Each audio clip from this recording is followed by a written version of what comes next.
I'm just gonna look around. If anything happens, we'll put it in. Victoria. Hey, Victoria.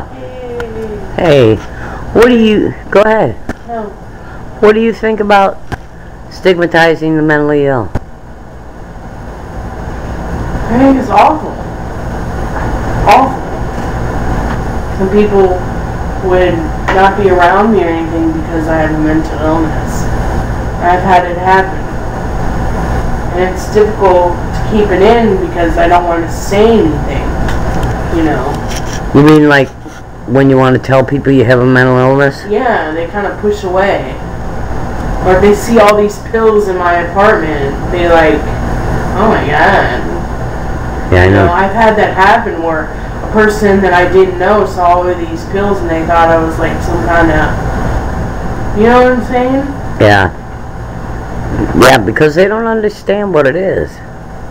I do know what you're saying. I know what you're saying.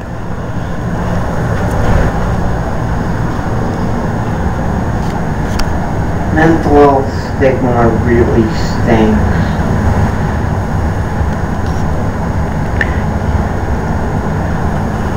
And the world is crazy, not us.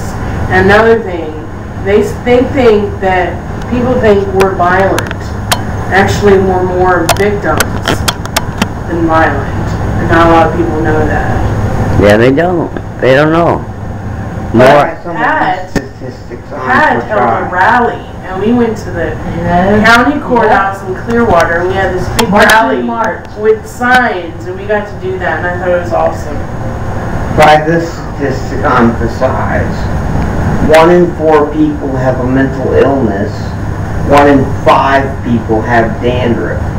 Mental illness is more common than dandruff.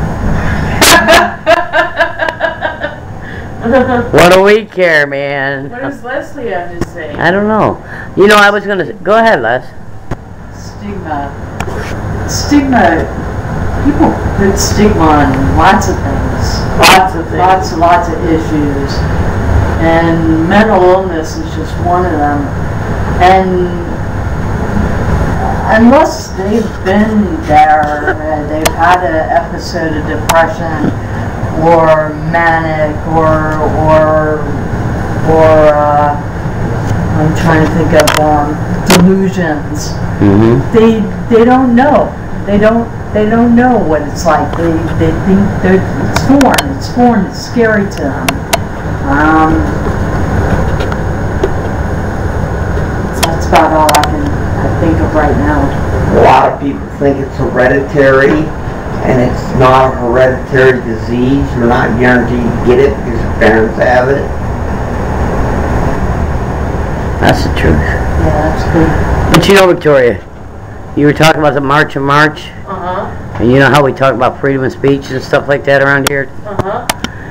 What we were saying the other day was we had the March and March, and they said we had freedom of speech, but we went to the county building to speak to the county officers and our elected officials to march in front of their building so that we could let them know what we thought.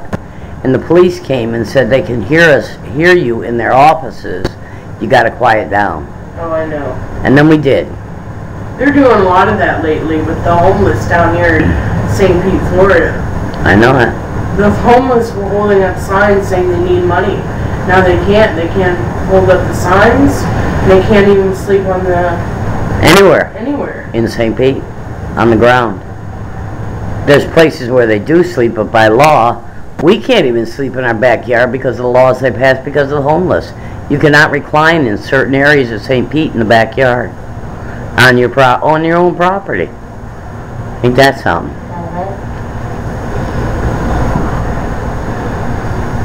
Well, I don't know.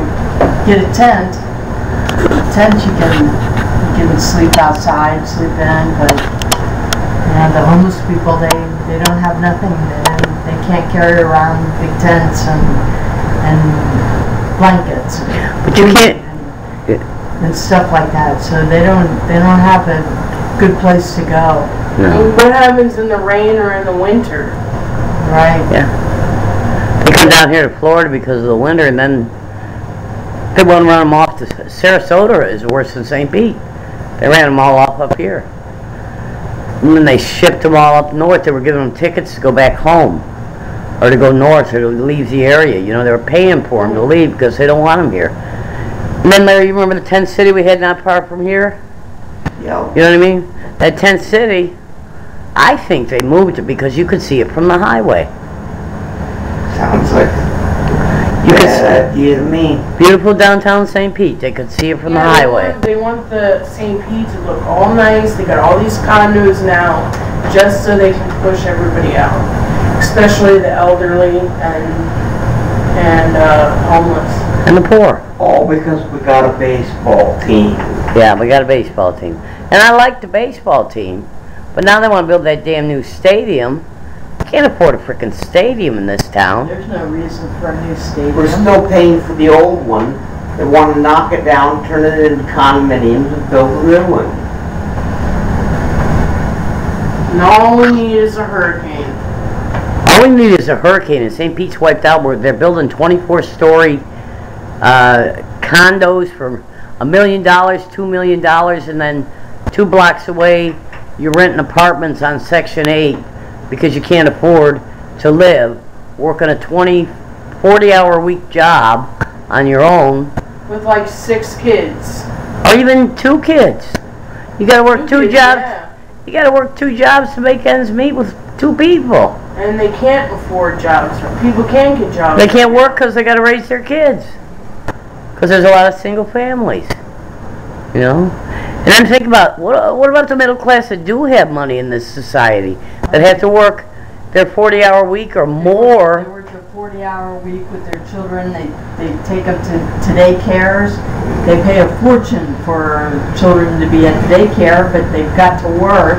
They're still making a little bit of profit by working, but you know, they're paying utilities and the rent and everything, and even the middle class has its struggle. The lower middle class is really, you know, I think there's a lot of lower middle class happening, and I think it's big. I think it's big, and I don't know what the solution is. What she was saying, thing. the middle class is now going to, what is that? Nothingness. They're food banks. They're going to food banks, Middle yeah. class is going to food banks. Yeah. This is America, man. We're coming around the corner, man. We don't have a recession. We don't have a depression.